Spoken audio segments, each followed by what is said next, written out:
বাড়িতে কেউ আসেন, একটু সাহায্য করুন না। কিছু বল বাবা।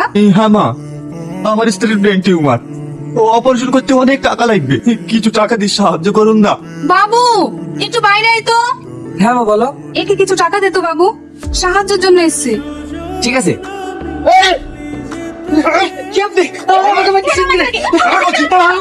আমাদেরকে দেখার মতো আমার ভাই ছাড়া কেউ নাই। আমি তোমাদেরকে সাহায্য করছি, দয়া করে তোমরা আমার ভাইকে ছেড়ে দাও।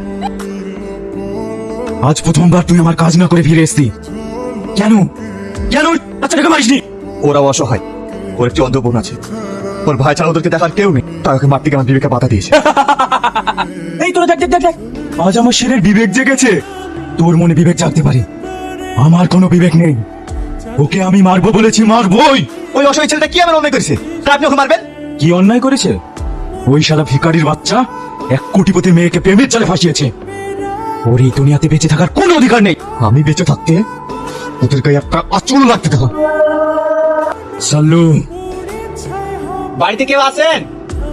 কি ব্যাপার তুমি আমাদের বাড়িতে? হ্যাঁ আমি, তোমার মায়ের সঙ্গে কিছু কথা আছে। তোমার মা আছে বাড়িতে? হ্যাঁ আছে।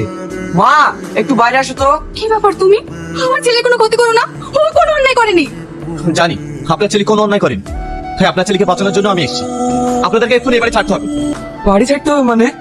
কারণ তুমি যে মেয়েটিকে ভালোবাসো, তার বাপ তোমাকে মারার জন্য আমার বসকে 50 লাখ টাকা দিয়েছে। আমার বসের দরবার তোমাকে যেখানে পাবে সেখানে মারবে। তাই বলছি তোমার এই বাড়ি ছেড়ে দে, আমার সাথে চলো। কিন্তু বাপ, আমাদের আর্থিক অবস্থা এখন ভালো না, এখন আমরা কোথায় যাব, কি করব? আপনি কান্না করবেন না, সে ব্যবস্থা আমি করবো। চলেন আমার সঙ্গে। না মা, ওর সাথে যাওয়া যাবে না। যে আমার ভাইকে মারতে ছিল সে আমাদের ক্ষতি করবে না, তার কি গ্যারান্টি আছে? যদি তাই হতো তাহলে তোমার ভাইকে আমি সেই দিনে মেরে দিতাম।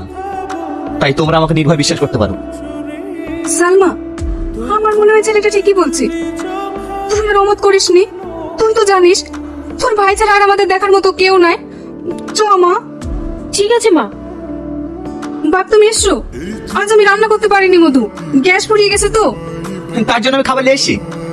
এইলেন, আমি এখন কাজে যাচ্ছি, কাজ থেকে ফেরার পথে আমি গ্যাস সিলিন্ডার নিয়ে আসবো।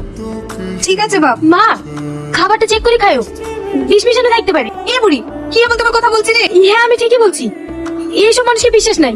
স্বার্থের জন্য এরা সবকিছু করতে পারে। এই বুড়ি, তুই ছেলেটাকে সবসময় অপমান করিস কেন বলতো? ছেলেটা সবকিছু ত্যাগ করে শুধুমাত্র আমাদের জন্য দিন রাত খেটে যাচ্ছে। ছেলেটা কত কষ্ট পাই তুই জানিস? ও যদি সত্যি খারাপ হতো না তাহলে আমাদের দেখতো না। দেখো মা, তোমরা ওকে বিশ্বাস করতে পারো, কিন্তু আমি না।